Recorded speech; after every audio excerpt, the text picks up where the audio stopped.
السلام علیکم دوستو۔ ہزاروں سال پہلے عرب میں ایک بستی تھی۔ وہاں کے لوگ اللہ کے نافرمان ہو گئے۔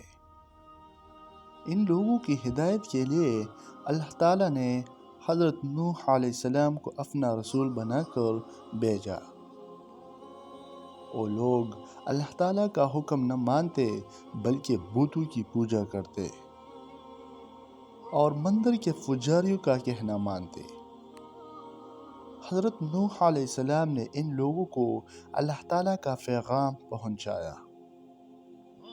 حضرت نوح علیہ السلام نے سمجھایا کہ اے لوگو، بت پرستی چھوڑ دو، صرف ایک اللہ تعالیٰ کا حکم مانو۔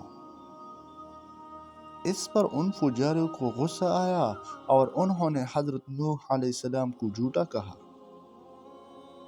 حضرت نوح علیہ السلام نے سینکڑوں سال ان لوگوں کو سمجھایا، لیکن وہ لوگ ان کی بات ہی نہ سنتے۔ حضرت نوح علیہ السلام اللہ تعالیٰ کا پیغام پھیلانے کی مسلسل کوشش کرتے رہے۔ بہت سالوں کی کوشش کے بعد تھوڑے سے لوگ حضرت نوح علیہ السلام کی دعوت پر ایمان لے آئے اور ان کے ساتھی بن گئے۔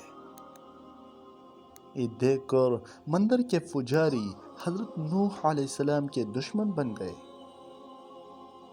اور حضرت نوح علیہ السلام کو نقصان پہنچانے لگے۔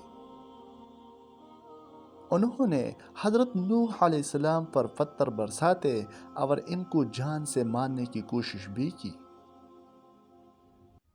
حضرت نوح علیہ السلام نے ان لوگوں کو بتایا کہ میرا کام تو بس یہ تھا کہ اللہ تعالیٰ کا پیغام تم کو پہنچا دو۔ اب ہدایت کی راہ پر چلنا تو تمہاری اپنی مرضی ہے۔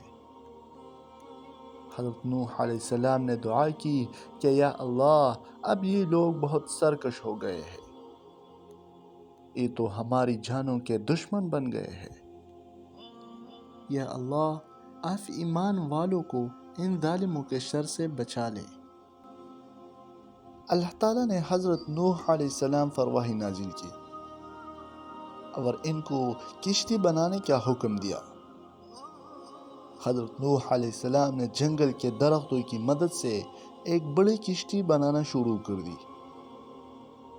کافر لوگ ان کا مذاق اڑانے لگے، کیونکہ وہاں دور دور تک کوئی دریا یا سمندر نہیں تھا۔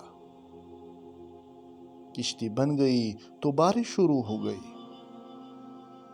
اللہ تعالیٰ کے حکم سے ایمان والے ساتھی اس کشتی میں سوار ہو گئے اور ہر جانور کا ایک ایک جوڑا بھی کشتی پر سوار ہو گیا۔ بارش اتنی تیز تھی کہ آسمان کے ساتھ ساتھ زمین سے بھی پانی ابل رہا تھا۔